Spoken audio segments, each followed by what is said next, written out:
সাভারের স্মৃতিসৌধে আশুলিয়া থানা প্রেসক্লাবের দিনব্যাপী মিলন মেলা ও আলোচনা সভা সম্পন্ন হয়েছে।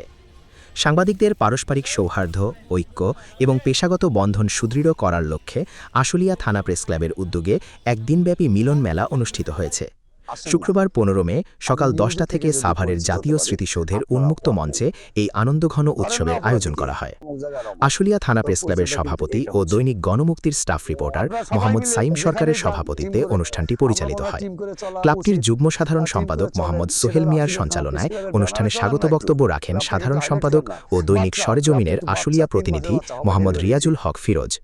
দিনব্যাপী এই আয়োজনে আরও উপস্থিত ছিলেন সহসভাপতি মোহাম্মদ বিপ্লব শেখ, দৈনিক আজকের আলোকিত সকাল, সহসভাপতি মোহাম্মদ বিপ্লব হোসেন, দৈনিক ভোরের সংবাদ, যুগ্ম সাধারণ সম্পাদক মোহাম্মদ আবুল কাশেম, প্রবাহ নিউজ টিভি ও মোহাম্মদ মুজাহিদ পাশা, ৭১ টিভি নিউজ পোর্টাল।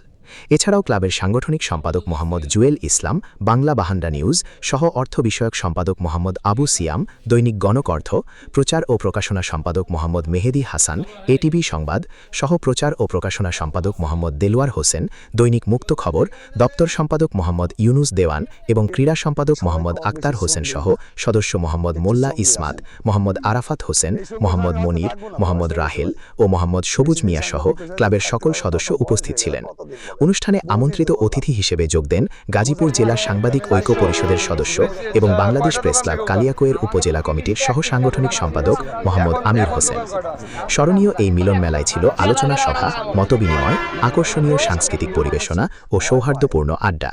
অনুষ্ঠানে বক্তারা বলেন, বর্তমান সময়ে সাংবাদিকদের ঐক্য ও পারস্পরিক সহযোগিতা পেশাগত মান উন্নয়নে অত্যন্ত গুরুত্বপূর্ণ ভূমিকা রাখবে।